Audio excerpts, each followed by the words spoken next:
les mitzvot et l'antidépresseur.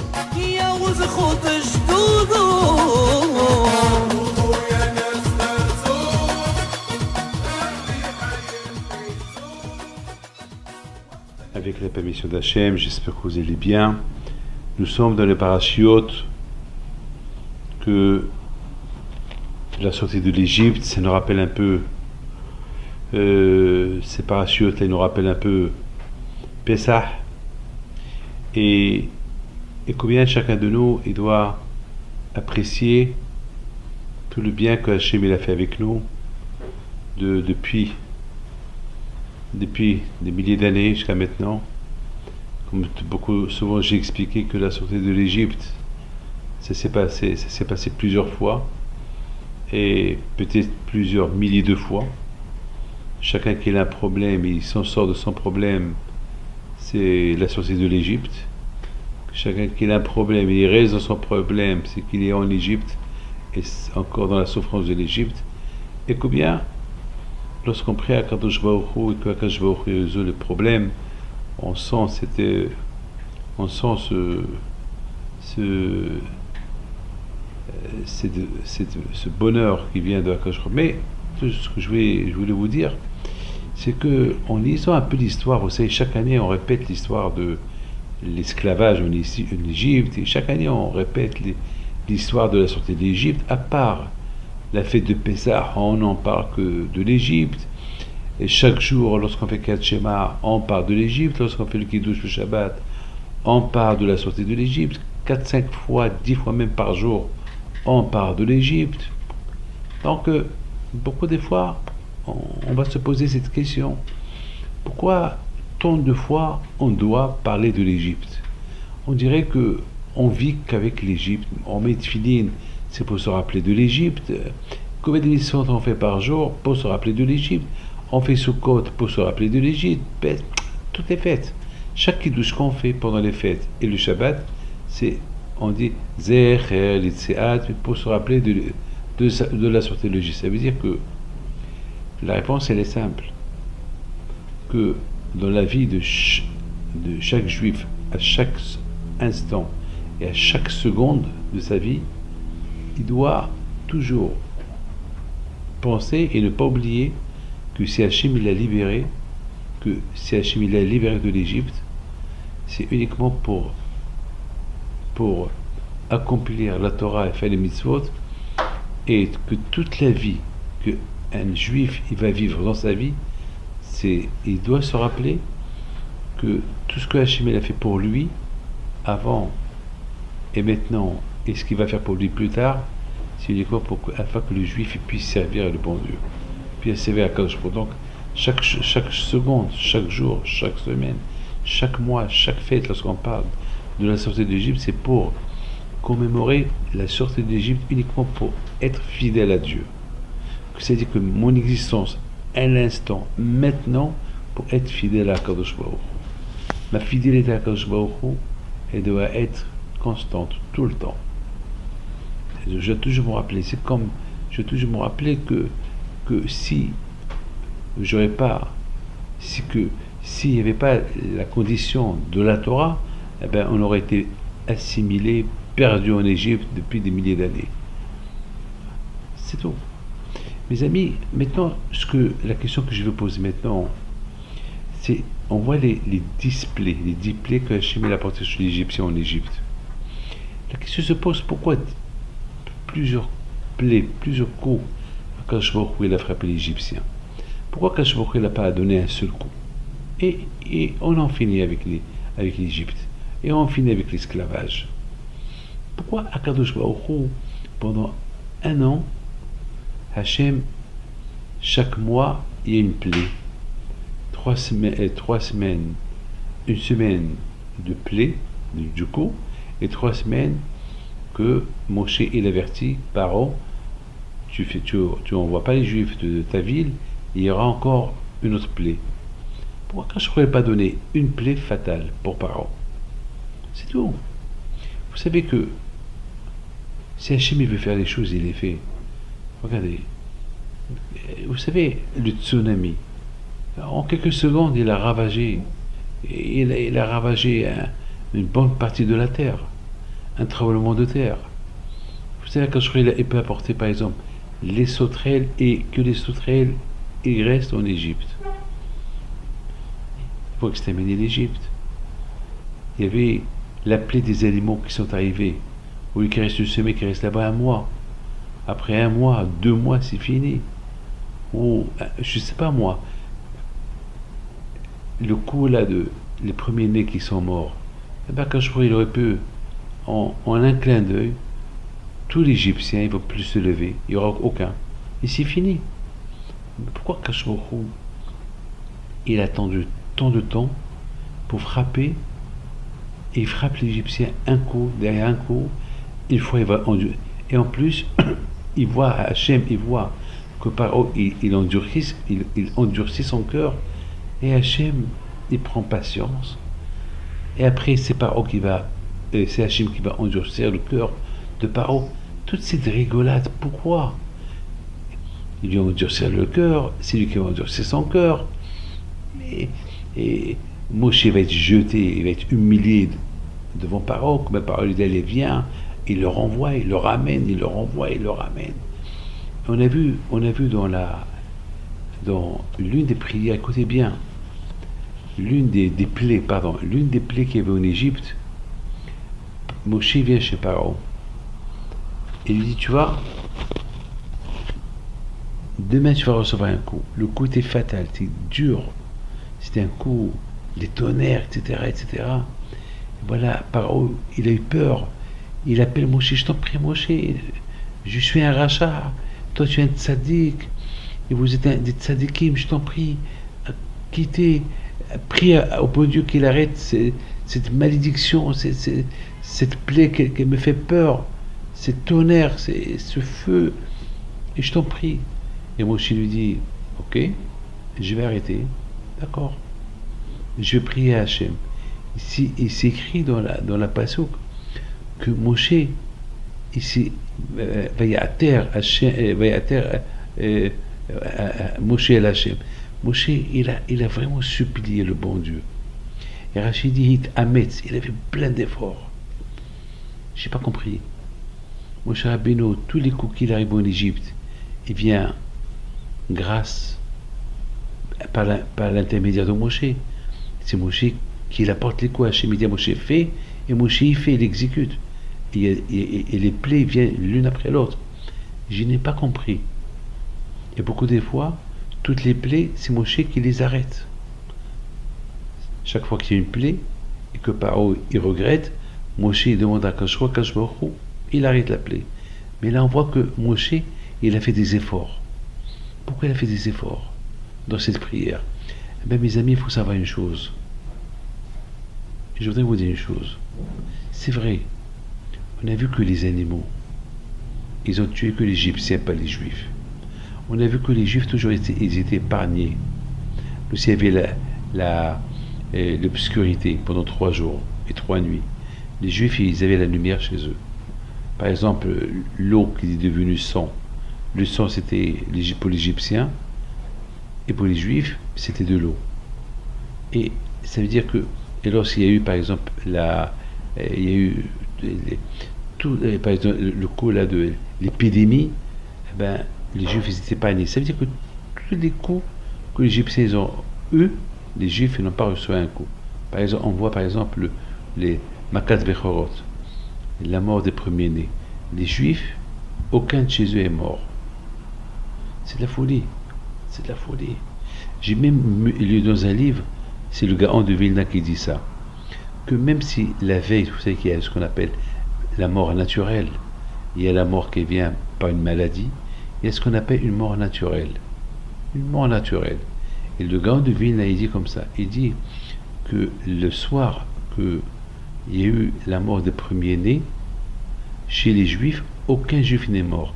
C'est-à-dire, non seulement le premier-né, même un Juif que le moment pour lui est venu de mourir une mort naturelle, on ne parle pas ici des premiers-nés, c'est un Juif qui a 200 ans, 180 ans, et ça, son heure il est venue, eh ben, il n'est pas mort la veille de Pessah. Pour ne pas que les Égyptiens ils vont dire, un, il y avait ce monsieur-là qui est mort, ce juif qui est mort, c'était le premier-né, il est mort avec nos enfants. Vous imaginez ça? Et c'est le Gaon de Vilna qui explique ça. Ça veut dire que même une mort naturelle, elle n'est pas arrivée ce jour là-bas. C'est quoi quand je vois il a fait des miracles et des miracles. Alors je n'ai pas compris. Pourquoi Moshe Rabbeinu, dans l'une des plaies, il a fallu qu'il fasse des efforts dans sa prière. On dirait que la plaie ne voulait pas s'arrêter. Elle ne voulait pas s'arrêter, il a fallu que Moshe Rabbeinu vraiment, il fait des efforts et des efforts pour que sa prière vraiment, il monte chez Akadosh Baruch Hu, et que Akadosh Baruch Hu, on dirait qu'il était obligé d'accepter. Mais mes amis, la réponse, elle est simple.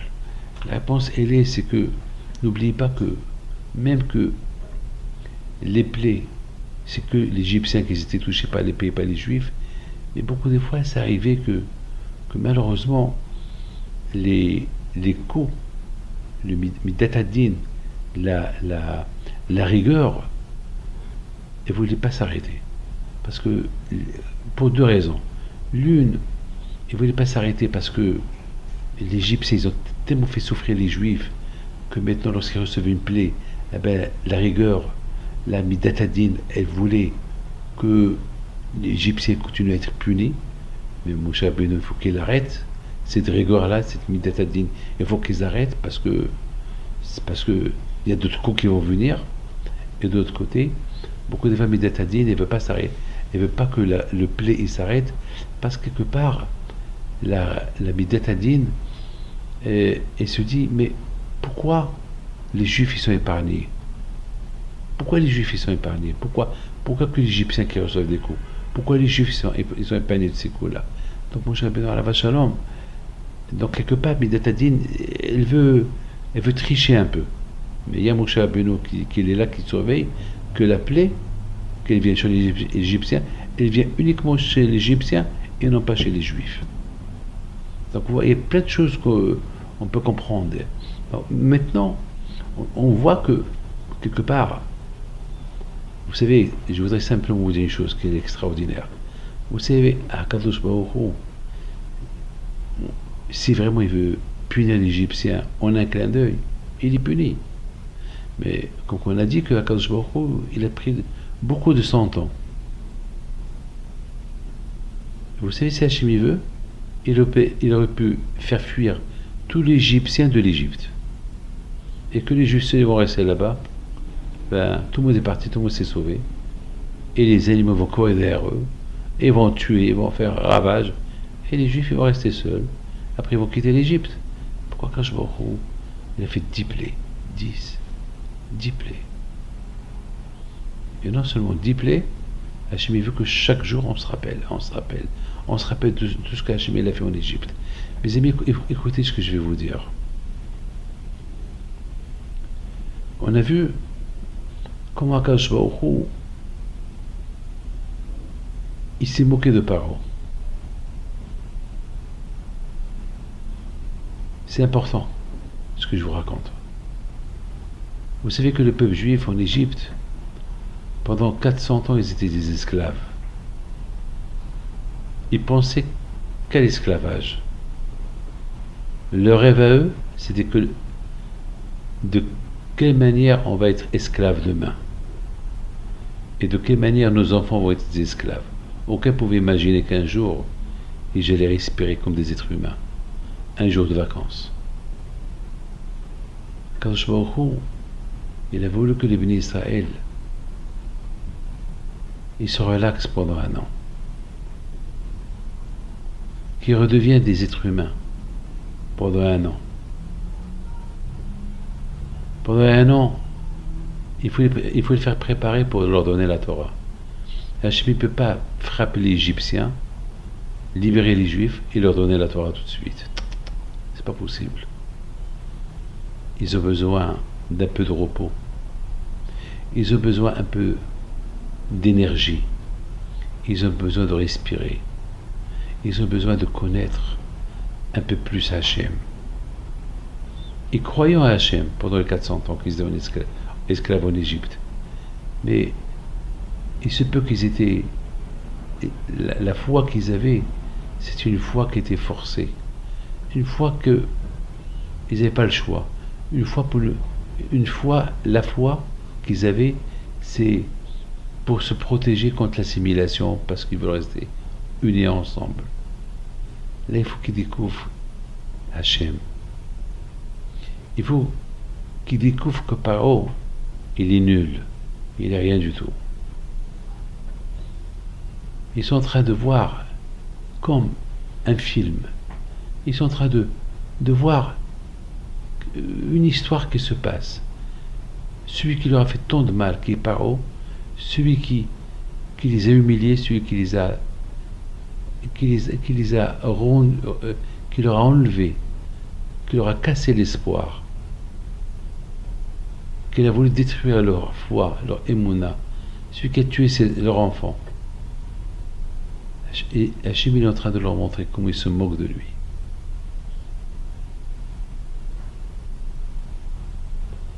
Akadosh Baruch Hu, il aurait pu les libérer tout de suite. Mais Akadosh Baruch Hu, vous savez, je voudrais simplement vous dire une chose. Vous savez, quelqu'un qui est malade pendant des années, à cause d'un accident grave qu'il a eu, après des années qu'il a passé à l'hôpital avec les opérations, après on l'envoie dans un endroit de convalescence, un endroit de repos, pour bien le rétablir, pour le nourrir, pour lui donner un peu des vitamines, grossir un peu reprendre ses esprits, une thérapie. Akadosh Baruch Hu, il a donné une thérapie aux Juifs pendant cette année-là que Hachem punissait les Juifs. C'était la thérapie pendant l'année que le bon Dieu punissait les Égyptiens, Akadosh Baruch Hu, il guérissait les Juifs. C'est une thérapie pour eux. Voir l'Égyptien qui était son maître, mettons, il est à sa merci. Et d'ailleurs, c'est l'une des mitzvot qu'on doit toujours se rappeler. Zecher Yetziat Mitzrayim. Toujours on doit se rappeler de la sortie de l'Égypte. Et pourquoi on doit se rappeler de la sortie de l'Égypte chaque jour? Ben justement, pour renforcer notre émouna, parce que n'oubliez pas une chose, que tant que Mashiach n'est pas venu, on est encore en Égypte. Tant qu'il n'y a pas encore la vraie Géoula, la vraie délivrance, on est encore en Égypte. À l'époque où les Juifs étaient en Israël, ils avaient le temple et tout, et ils se rappelaient de l'Égypte aussi. Pourquoi? Ben justement, pour qu'ils se renforcent, pour ne pas perdre la foi et retourner en Égypte. Vous savez, il y a deux façons d'être libéré de l'Égypte. Une façon,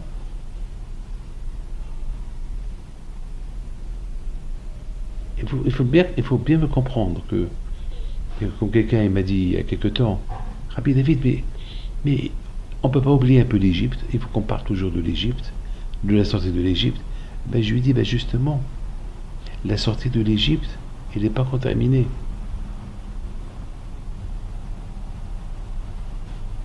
Justement, Hachem, il veut que de la même façon comme on a été libéré de l'Égypte avec une grande émouna à Akadosh Baruch Hu, il faut savoir que si on ne se renforce pas dans la émouna à Akadosh Baruch Hu, on replonge dans l'Égypte, dans les idées égyptiennes, on devient l'esclave du pharaon, qui est l'esclave du Satan, du Sahara. À part non seulement le vrai Égypte, il faut toujours penser et remercier Hachem pour le vrai Égypte d'où on a été libéré, mais il faut aussi toujours être en garde et prier à Akadosh Baruch Hu et de ne pas qu'on replonge dans l'Égypte de chaque jour, de chaque heure, de chaque seconde, tant que de notre main de Sahara. Et si on l'a échappé belle, donc on doit remercier Akadosh Baruch Hu. Lorsqu'un homme il veut faire une Abera, et il ne fait pas la Abera, il y a une faute qui vient entre ses mains, il ne la fait pas, et il se renforce. Donc, il a été libéré de cette Égypte où il devait s'enfoncer. Merci Hachem. Mes amis, vous imaginez que si Hachem aurait puni l'Égyptien d'un seul coup, les Juifs, on ne pouvait pas effacer tous ces souvenirs-là qu'ils ont traversés. Ils auraient toujours peur de Paro. Pendant 1 an, que Hachem a puni l'Égyptien, les Juifs, ils se sentaient bien. Ils guérissaient de leurs plaies. Ils guérissaient de leur esclavage. Psychologiquement, moralement, matériellement, ils sont devenus riches. C'est une punition lente, qui n'est pas lente, qu'elle est longue pour l'Égyptien, pour que le Juif se remette bien en lui. C'est Hesed, un bien que Hachem a fait avec les Bnei Israël, pour qu'ils apprennent à aimer Akadosh Baruch Hu, pour les miracles qu'il est en train de leur faire. Et ils ont compris que Hachem, il est en train de leur faire une thérapie, il est en train de les guérir moralement, physiquement, spirituellement. Et que Hachem, c'est lui le créateur. Il dirige la création. C'est lui qui a créé les animaux. Il fait des animaux ce qu'il veut. Ils sont ses messagers. C'est son armée. Tout ce qu'il y a dans le monde, du soleil, la terre, les étoiles, la lune, ça fait partie de l'armée d'Hachem. Combien il y a à apprendre de la sortie de l'Égypte, de le passé, et combien il y a à apprendre de la sortie de l'Égypte dans le présent. Le présent, c'est l'Égypte. Le présent, c'est tout le matériel qu'il y a aujourd'hui, c'est tombé entre les mains du Sahara, et grâce à Dieu, il y a la Torah. Donc ça veut dire que notre arme, l'armée, notre arme pour combattre le Sahara, c'est la Torah. De la sortie de l'Égypte aussi, on apprend l'orgueil de Paro. Cet orgueil de Paro. On apprend combien Paro était Baal Gahava, et vous savez que l'orgueil, c'est quelque chose qui est naturel. De plus que la personne il a l'argent, de plus que la personne il a le pouvoir, donc l'orgueil elle est présente. Et on voit combien Paro, comme il dit, on dit dans Azesh Moshe, Azesh Moshe au Bnei Israël, et Asher Azot Hashem, Asher al Hashem qui ga'o ga'a. Combien on doit donner des éloges à Hashem, parce qu'Hachem il a montré sa puissance, son orgueil sur l'orgueilleux qui était Paro. Paro, qui es-tu pour tout orgueil? Tu n'es rien du tout. Tu n'es rien du tout. Alors quand je vais au Rou, il a donné une bonne année. Quand je vais au Rou, c'est lui le Baal Gahava, Adonai Malach Geot Lavesh. L'orgueil, elle revient qu'à Dieu. C'est lui qui est le créateur, c'est lui qui l'a tout. Adonai Melech HaKavod. Hachem, c'est le maître, c'est le roi du kavod, de l'honneur, de l'orgueil. Mais nous, on est quoi? On n'est rien. Paro, tu es quoi? Tu es rien. Et pareil, il voulait prendre la place de Dieu, il voulait affronter Dieu. Quand je vous le donne coup, ça c'est important pour nous d'apprendre qu'un orgueilleux, quelle peut être la fin d'un orgueilleux? Un orgueilleux, il est dur de s'écraser, de se casser. Donc c'est important. Donc il y a beaucoup de choses à apprendre de tous ces coups que le bon Dieu a frappés. C'est pour nous apprendre que beaucoup de fois l'être humain, il reçoit des coups, et il veut pas s'assouplir. Il reçoit encore des coups, et des coups, il reste toujours tendu, toujours, il reste orgueilleux, toujours, il veut affronter le bon Dieu. Quand je crois qu'il n'a pas le choix que de l'écraser. Regardez l'une des orgueils de Paro. Paro, avant que les Juifs ils ont quitté l'Égypte, c'est écrit que Paro, il reçoit Moshe Rabbeinu, et Moshe lui dit, tu sais que la veille de Pessah, tous les premiers-nés vont mourir.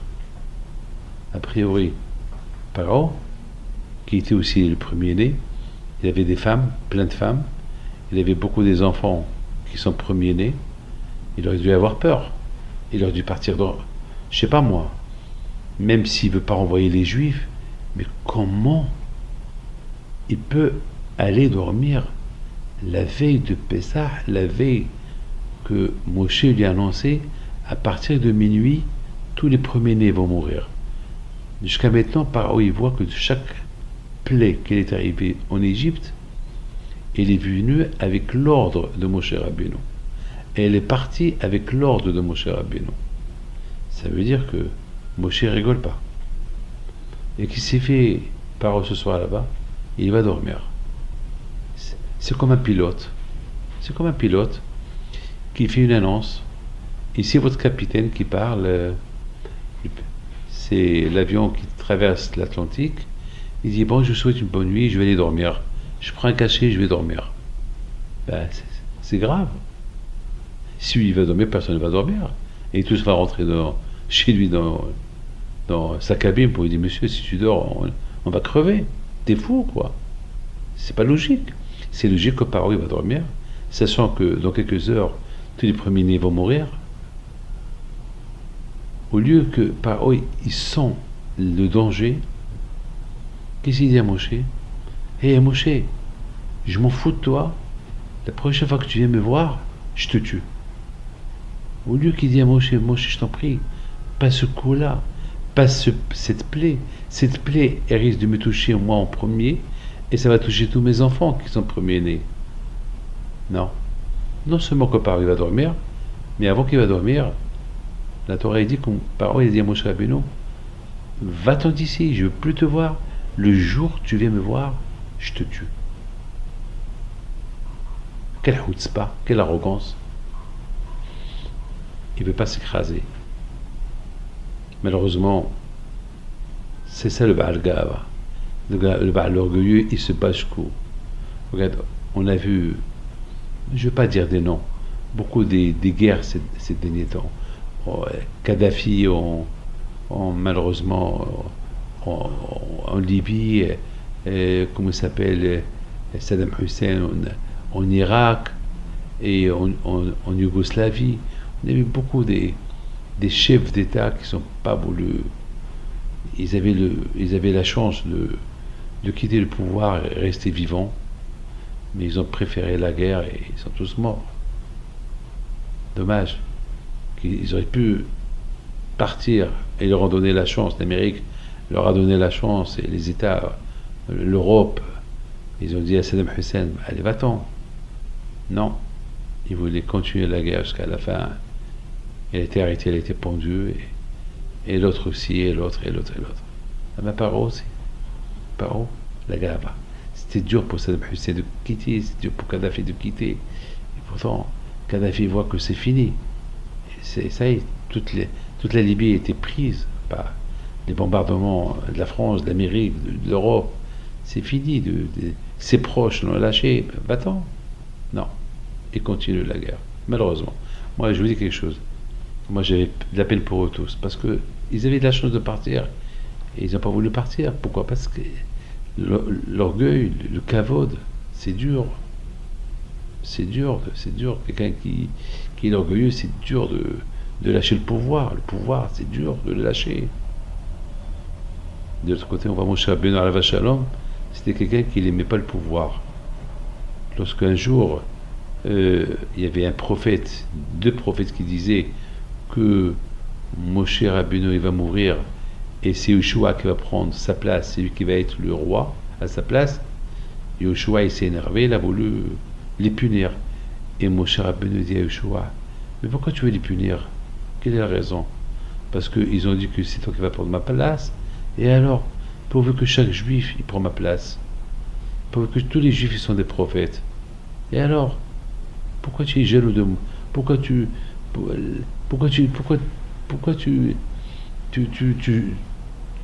t'es pas content que ce qu'ils sont en train de dire que c'est toi qui va prendre ma place? Moi, ça me dérange pas.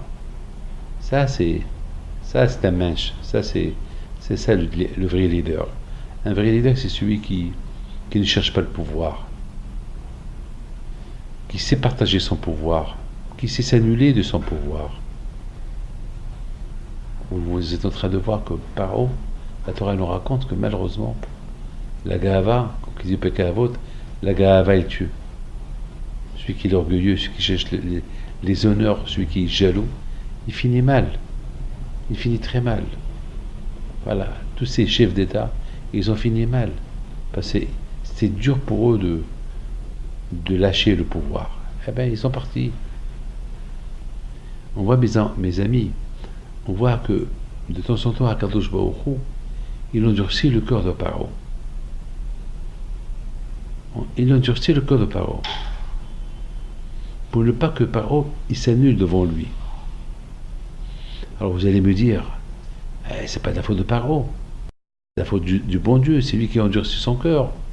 La réponse, elle est, écoutez bien, la réponse, elle est que Hachem, il endurcit le cœur de Paro, parce que Hachem, il voyait que Paro, vraiment, il ne voulait pas s'écraser. Il ne voulait pas s'écraser. Beaucoup des fois, il disait, oui, et soi-disant, il montrait qu'il s'annule devant Moshe, il s'annule devant le bon Dieu, mais dans le cœur, c'était pas, il ne pensait pas de même dans son cœur. Par exemple, écoutez bien, par exemple, Moshe, il dit à Paro, hé, tu sais, c'est le dernier coup que je vais recevoir. Au lieu que Paro, il marchande un peu avec Moshe, bon, c'est dur pour moi de renvoyer les Juifs. Bon, c'est très dur pour moi, mais écoute, si ce soir il va avoir la plaie, que tous les enfants vont mourir, alors je t'en prie, Moshe, prie pour que mes enfants ne meurent pas.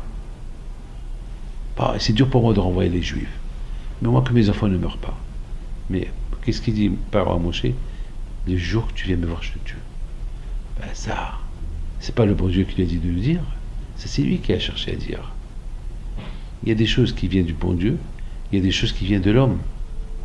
Donc quelque part, la Torah, elle veut, si la Torah, elle n'a pas voulu punir Paro d'un seul coup, d'ailleurs, Moshe Rabbeinu, elle a dit à Paro, si le bon Dieu veut te tuer, en un clin d'œil, il te tue. Mais justement, quand je mors, il ne veut pas te tuer d'un seul coup, parce qu'il veut te montrer qui il est. Alors, d'un côté, il veut te montrer qui il est, et de l'autre côté, c'est une thérapie pour le béni Israël, pour que le béni Israël voie sa force, et voie la force de la Kadosh Baruch Hu. On voit dans la paracha de cette semaine, on voit comment Moshe, lorsque la parole lui dit, et le jour que tu viens me voir, je te tue, on voit que Moshe, il s'énerve. Il s'énerve parce qu'il lui a dit, le jour que tu viens me voir, je te tue. Et ça ne lui a pas plu. Ça n'a pas plu à Moshe, cette phrase-là que la parole lui a dit. Le jour que tu viens me voir, je te tue. Quelle est la raison pourquoi ça n'a pas plu à Moshe Rabbeinu? Vous savez pourquoi ça n'a pas plu à Moshe Rabbeinu? C'est parce que Moshe Rabbeinu, ça l'a énervé. Que dommage. Que c'est très dommage pour lui. Très dommage. Il veut même pas se donner une chance pour voir la vérité. Et c'est ça qui a énervé Moshe. Quelque part, chaque fois que Moshe vient chez Paro, ils vont discuter de quoi? Ils vont discuter de Dieu. Mais maintenant, le fait que Paro, il dit, je ne veux plus te voir, c'est-à-dire que tu ne veux même pas qu'on discute sur Dieu. C'est-à-dire que tu ne veux même pas qu'on discute sur l'existence de Dieu. Parce que c'était quoi la conversation de Moshe et Paro tout le temps? Sur Dieu. Dieu m'a dit de te dire, renvoie les bénis Israël. Toujours c'était sur le bon Dieu. Et de temps en temps, Paro, il s'écrase, il dit, Hachem, c'est le tzaddik. Mais maintenant, si tu vas plus me voir, c'est fini, ça veut dire que tu veux te déconnecter complètement du bon Dieu. Et c'est ça qui a fait que Moshe Rabbeinu alav shalom, ça l'a énervé. Ça l'a énervé.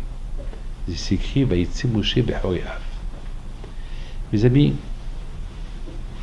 il faut savoir une chose. Tout ce qu'on apprend de la paracha, l'histoire de Moshe et Paro, et toutes les discussions qu'il y avait entre eux, c'est des leçons pour nous. Et c'est la raison pourquoi chaque fois, on répète l'histoire de... Chaque jour, on répète un peu l'histoire de la sortie de l'Égypte. Pour que, peut-être, parce que dans la vie de chaque jour, on peut traverser une épreuve, un peu de gava, ou quelque chose. Dans la vie de chacun de nous, il y a quelque chose qui va se passer. Alors, le fait qu'on se rappelle de toute l'histoire de la sortie de l'Égypte et tout ce qui est autour de la sortie d'Égypte, peut-être on va se renforcer dans les mouna. Vous croyez que c'est quelqu'un qui a mal à la tête? Il y a, par exemple, il y a des gens qui ont des migraines chaque jour. Eh ben, ils prennent des aspirines ou des cachets chaque jour. Il y a par exemple quelqu'un qui est diabétique. Eh ben, quelqu'un qui est diabétique, ben, chaque jour il va prendre un cachet. Chaque jour il va prendre un cachet. Pour toute une vie. Et le jour qui ne s'arrête pas, que Dieu préserve, il peut mourir. Eh ben, l'histoire de la sortie de l'Égypte, c'est une remède. Lorsqu'on parle de l'histoire de la sortie de l'Égypte, ben, c'est un cachet. C'est pour guérir la migraine, guérir le diabète, guérir une maladie spirituelle. Vous savez très bien que de la même façon qu'il y a des maladies physiques, il y a des maladies spirituelles. Et peut-être on a besoin de se renforcer un peu plus. Et c'est la raison pourquoi le fait de parler du passé, ça renforce l'avenir.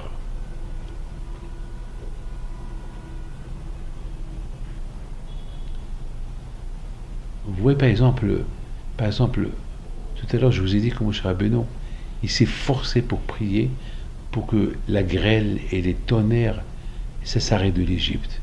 Pourquoi? Ben parce que la grêle et les tonnerres et le feu qui tombait sur l'Égypte, il ne voulait pas s'arrêter parce que par était rachat. La rigueur n'a pas voulu s'arrêter de les punir. Soit que Moshe, il devait forcer la rigueur de s'arrêter, que cette plaie s'arrête. Beaucoup de fois, on voit par exemple, on a un problème, on prie, et on voit que ça marche pas. Ça marche pas. On prie et ça marche pas. Ben, peut-être on ne prie pas assez. Peut-être on a besoin de prier un peu plus. Parce que si vraiment on avait prié un peu plus, peut-être ça va marcher. Mes amis, il y a Hamim qui disent que au moment que Hachem il a créé Adam Arishon, il a montré à Adam Arishon Dor Dor Vedor Shav. Il a montré à Adam Arishon toutes les générations à venir.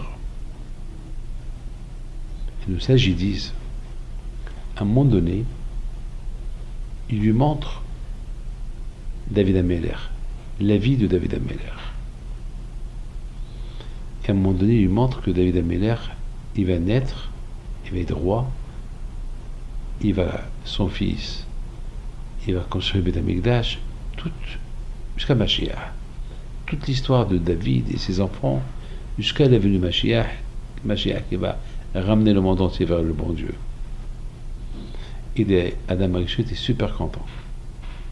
Alors à un moment donné, Akadosh Baruch Hu, il dit à Adam Arishon, bon maintenant on va revenir sur l'histoire de David Ameler. Alors Adam Arishon, il dit à Akadosh Baruch Hu, qu'est-ce que tu veux me montrer sur lui encore? Il dit non, ce que je t'ai montré, ça va être annulé. C'est comme une histoire, tu prends par exemple une vidéo, il y a là-bas un vidéo, il y a là-bas un film, et après tu l'effaces, il devient vierge. Maintenant, je vais effacer toute cette vie de David Ameler et ses descendants, elle va pas arriver. Il lui dit pourquoi? Il dit parce que dès qu'il va naître, il va mourir. Alors Adam Arishon, il avait de la peine. Il dit à Akadosh Baruch Hu, est-ce que je peux savoir comment je vais vivre? Il dit bon, toi tu vas vivre 1000 ans. Alors Adam Arishon, il dit à Akadosh Baruch Hu, je peux lui donner de ma vie 70 ans. Il a dit tu peux, si tu veux. Alors maintenant, la question se pose. Et effectivement, Adam Arishon a donné 70 ans de sa vie à David Ameler. Et David Ameler est venu, etc., etc. Maintenant, il s'est passé que avant que Adam Arishon y meure, lorsqu'il avait 930 ans, il lui dit à Hachem, ton heure est venue. Alors Adam Arishon dit à Akadosh Baruch Hu, mais tu m'as pas dit que j'allais vivre 1000 ans? Il dit, mais tu as oublié que tu as donné 70 ans à David Ameler? Il dit, je regrette. Et le bon Dieu dit, je regrette moi aussi, je ne peux pas les rendre ça, est-ce que tu as donné, tu as donné. Alors finalement, David Ameller, il a vécu les 70 ans que Adam Rishon lui a donné, et Adam Rishon, il est mort à l'âge de 930 ans. Mais la question se pose, pourquoi de tout ce que Adam Rishon a vu, il n'y a que la vie de David Ameller qui l'a intéressé? Première question. Deuxième question, comment est-ce possible, après 930 ans qu'il a vécu, comment il a regretté de l'avoir donné 70 ans et qu'il veut le reprendre? Quelle est la raison? Ça, c'est deux choses qu'on va essayer de comprendre. Non? Ça, c'est les choses qu'on va essayer de comprendre. Bon, on va essayer d'expliquer un peu. David Ameller, Adam Rishon, il s'est concentré uniquement sur la vie de David Ameller. Pourquoi pas Rabbi Akiva? Pourquoi un autre? Pourquoi pas un autre? Qu'à David Ameller, il a donné. Ah, vous allez me dire que pas de David Ameller qui est sorti Mashiach. Et d'accord, ça c'est un problème de Hakadosh Baruch Hu, Mashiach. C'est pas à Adam Rishon de résoudre le problème de Mashiach. Mais il doit y avoir autre chose qu'on va essayer de comprendre. Ce que Adam Rishon il a aimé sur David Ameller, c'est David Ameller à la fin il dit toute la vie de David Ameller, c'était des problèmes. Toute sa vie, c'était des mélodies, des histoires, des souffrances. Toute sa vie, il n'a pas perdu une seconde de sa vie. À tel point que même lorsqu'il était à la salle de bain, il avait peur. Quoi? À la salle de bain? Et avec quoi je suis protégé? Il n'y a pas de mitzvot. Il n'y a que par l'étude de la Torah et l'accomplissement des mitzvot qu'on est protégé. Et là, je suis protégé avec quoi? Soit qu'il a vu qu'il était circoncis et ça l'a calmé. Chaque seconde de David Ameller était plein d'histoires. Chaque seconde de David Ameller était plein d'études de Torah. Toujours ça. Toujours chaque chose qu'il fait, il voit est-ce que la chose qu'il va faire elle a un lien avec la Torah. Ça c'était David Ameller, alav shalom. Et justement, Adam Rishon, lorsque il a vu que David Ameller, toute sa vie était calculée par rapport à la Torah, par rapport à Hakadosh Baruch Hu, et il a vu que c'est le meilleur cadeau qu'il peut lui donner. Parce que il a vu de lui vont sortir des tzadikim, des rois tzadikim, et surtout Mashiach. Que Mashiach il va porter un bon moment au monde entier. C'est fini les mauvais moments. Le monde entier va reconnaître Hakadosh Baruch Hu. Alors Adam Rishon, il a dit, le meilleur cadeau de ma vie, je le donnerai à David Ameller. Mais on a vu qu'à la fin, Adam Rishon il a regretté. Et la raison pourquoi il a regretté Adam Rishon, parce qu'il a dit, dommage, comment je vais abandonner ces 70 ans, je vais les mettre de côté. C'est vrai qu'ils sont utiles pour David Ameller, mais aussi ils pouvaient être utiles pour moi. Ça veut dire que Adam Rishon il a regretté ce temps-là qu'il a donné à David Ameller. Mais quand je lui ai dit, c'est trop tard. Les amis, pourquoi je raconte ça? Je raconte ça que beaucoup des fois, on ne peut pas imaginer et apprécier le temps. C'est vrai, il y a un bon temps qui peut être valable. Il y a un temps qui n'est pas valable, qui s'appelle perd-temps. Qui s'appelle perd-temps. Je voudrais simplement vous dire que le meilleur moment que le meilleur moment des Bnei Israël qu'ils ont passé depuis 400 ans d'esclavage, c'est ce moment-là de thérapie, de faire connaissance avec Dieu dans la tranquillité. C'est un temps qui n'a pas de prix. Ce temps-là, ils ont récupéré tous ces 400 ans, loin de Dieu, loin des prières, loin de tout. Là, ils apprécient chaque seconde de cette année en Égypte, apprendre comment Dieu gouverne le monde et comment il punit les gens qui sont loin de lui, comment il punit les gens qui sont contre lui, et la récompense qu'il donne à ceux qui le suivent. Vous vous rendez compte? Adam Arishon. Mais imaginez-vous, Adam Arishon.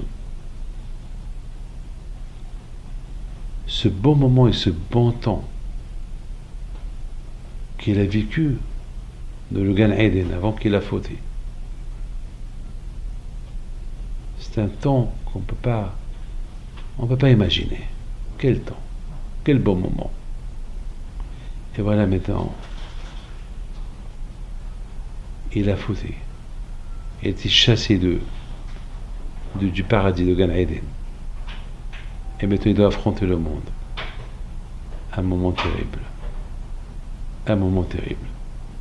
Bien sûr, maintenant il a besoin de tout, même de récupérer 70 ans qu'il a donné à David Ameller. Il y a une différence.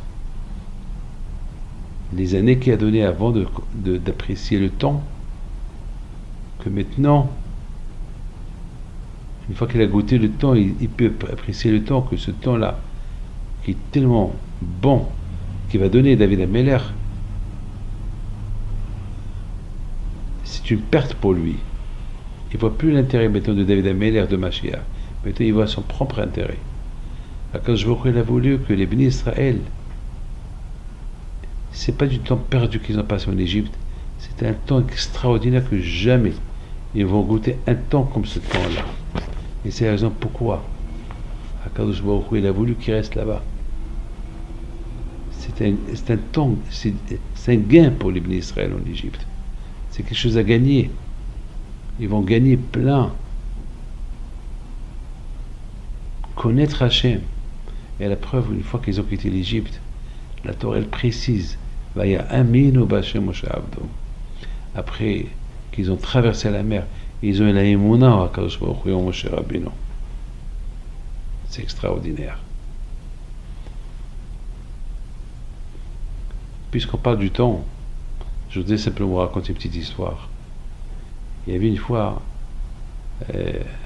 c'est une histoire que j'ai écoutée d'un rabbin qui la raconte sur Rav Ovadia Youssef. Rav Ovadia Youssef, à la Shalom, une fois, il a fait un siyum, une fête, parce qu'il a terminé tout le chasse, mais il a appelé ce siyum-là le siyum des minutes. Personne n'a rien compris. C'est quoi un siyum des minutes? Siyum à chasse, parce que et en plus, Yosef, il avait déjà fait le siyum à chasse une fois, il y a quelques mois. Et maintenant, voilà, il recommence encore le siyum du chasse, mais il appelle le siyum des minutes. Les gens n'ont pas compris. Il leur a dit, je vous dis pas le secret, ce que vous venez, je vous dirai. Tout le monde est venu, et il a fait le siyum à chasse. Mais alors, il me posait la question, mais tu l'as déjà fait il y a quelques temps, le siyum à chasse. C'est quoi le siyum à chasse des minutes? Il a dit, le siyum à chasse que j'ai fait il y a quelques temps, ça, c'était le siyum à chasse normal. Mais celui-là, le siyum à chasse des minutes, c'est chaque fois que je vais à un mariage, jusqu'à que la Hatan la Kala, il arrive, il y a quelques minutes, alors j'étudie une page. Parfois, je fais une Brit Mila, jusqu'à qu'il y ait le Mohel qui arrive, et tout le monde se met en place, il y a quelques minutes. Alors, dans ces quelques minutes-là, je lis une page, 2 pages. Donc, et c'est comme ça, une accumulation de toutes les minutes que j'ai gagnées à gauche et à droite, je ne les ai pas perdues. Je lisais quelques pages jusqu'à que, avec ces minutes-là, j'ai fini tout le chasse. Ça veut dire que combien on peut faire des minutes perdues. Comme le pain perdu, on fait des pains perdus, des gâteaux, des minutes perdues, on peut faire un chasse. On peut faire siyum à chasse. Un temps qui n'a pas de valeur.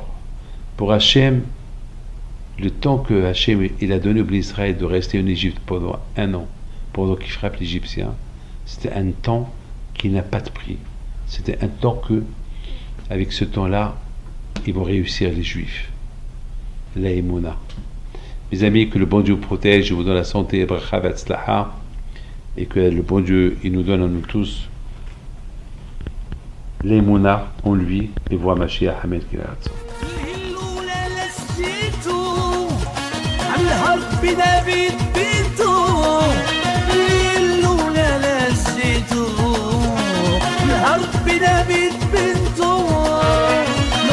العيالات صغرتو على البيدة